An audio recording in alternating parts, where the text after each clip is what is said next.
Welcome back, my lovely friends and followers. Sorry, I'm actually eating a very giant candy cane that I got for Christmas. Today we are going to read Arbatian Mental Institution, Chapter 5, Home Sweet Home.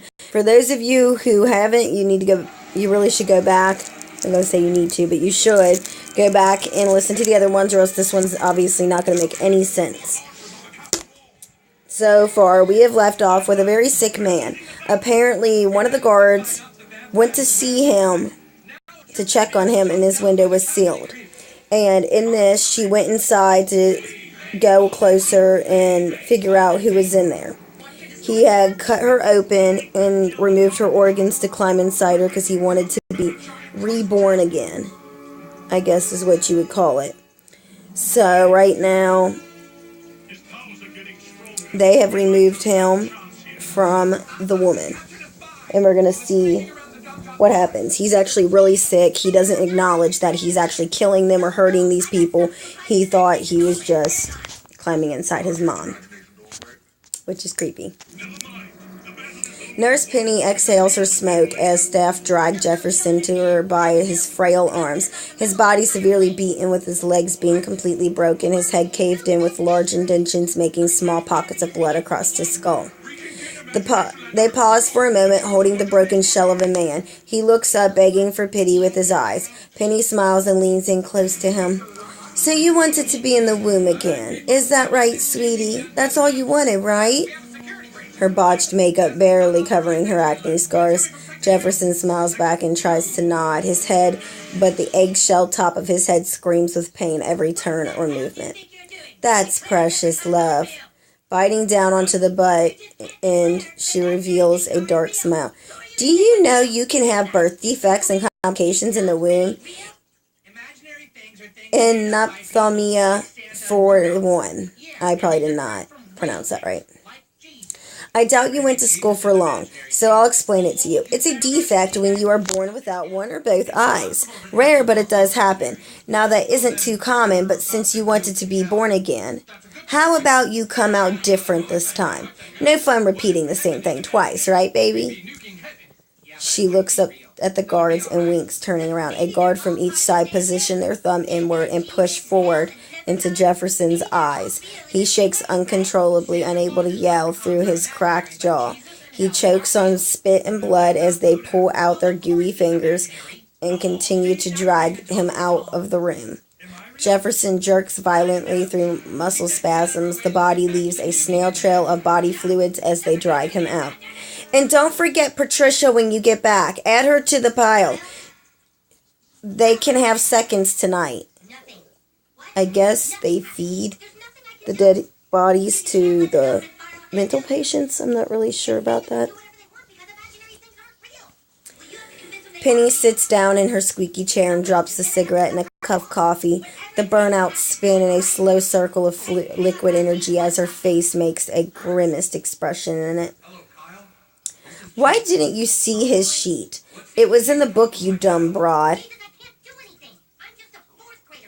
Penny looks at the book to see a page ripped out at the front, a place where Patricia would have seen that Jefferson was in for murdering his mother, tried to climb inside her stomach, and stayed there until a neighbor complained of a smell. Simple-minded girls. Hope your kids enjoy their life. Angels of Mercy Orphanage is all they have to look forward to now.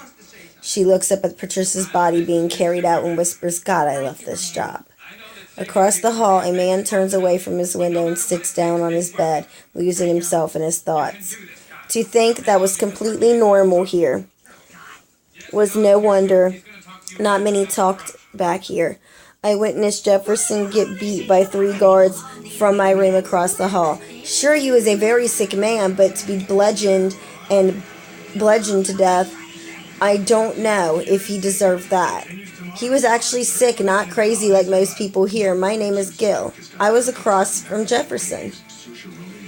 He seriously thought the woman whose body he vacated was his mother, as he shook her, crying for her to save him after they broke his left kneecap. Oddly enough, his voice sounded childlike, even after they held him down, taking turns turning his head into a bowl of meatloaf. Pain and torture is as normal as a family praying before dinner here. I've been beaten and broken here. My first month here I was beaten by 2 guards daily. Lenny was one of them, of course. Punishment for lashing out at Mrs. Cranston for making me walk naked.